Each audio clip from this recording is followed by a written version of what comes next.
I want to ask you, which of the areas in technology right now are you most intrigued about from an investment perspective? Okay, well, I think it's Bitcoin.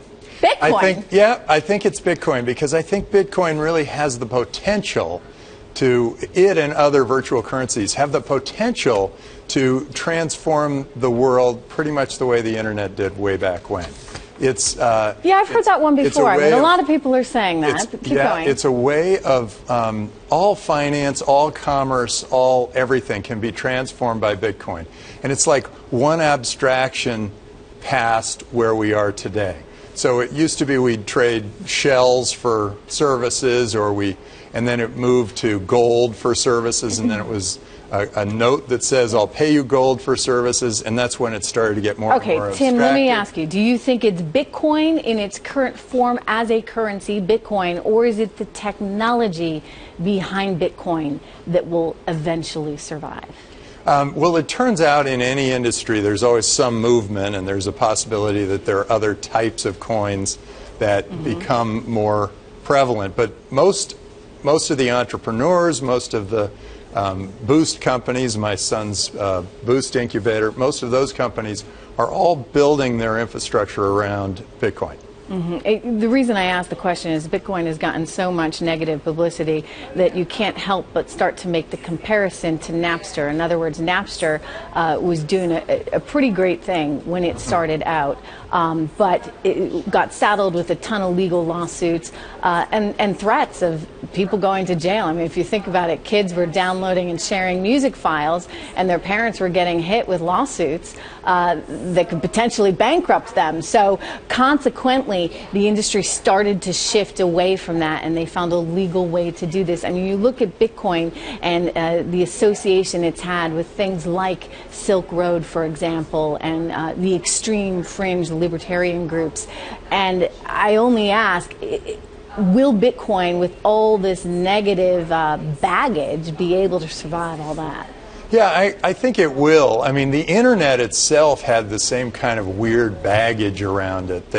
There was pornography going across on the internet, and there were issues of security, like we talked about earlier. And there were many issues as the internet was getting built. And we got more and more comfortable with it, it became a bigger and bigger part of our lives, and I think the same thing's going to happen with Bitcoin. Well, how much money are you or your son investing in it right now? Well, I have some Bitcoin, and I have investments in a number of Bitcoin companies, and I think that in general, and they're trying all different sorts of things. One's an insurance company, one is a way to use Bitcoin to buy things off the web, anything you need, just use Bitcoin. One is actually manning a Bitcoin ATM. I mean, the only reason I ask is because, you know, you, Mark Andreessen, Fred Wilson, a number of people in the VC space have touted this and said this is great. But then when Bloomberg investigated the total number of dollars that are actually being put to work here, it came up with about 110 million, which still in the scheme small. of things, it seems pretty small if there's all this enthusiasm. Yeah, the total value of all Bitcoin is about 7 or 8 billion. So it's sort of a good, successful business in the eyes of the venture community. Is the volatility ever going to change? I think eventually it will find its place.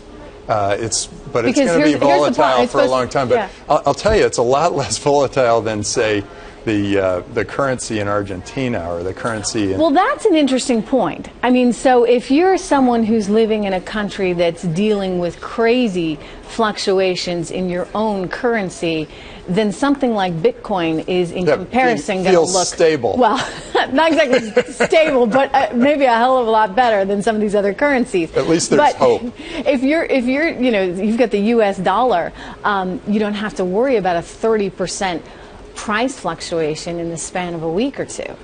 Yeah, that's true, and I think it's going to bounce around for a while, and I think people are. It's been somewhat stable between 400 and 600 for quite a while now.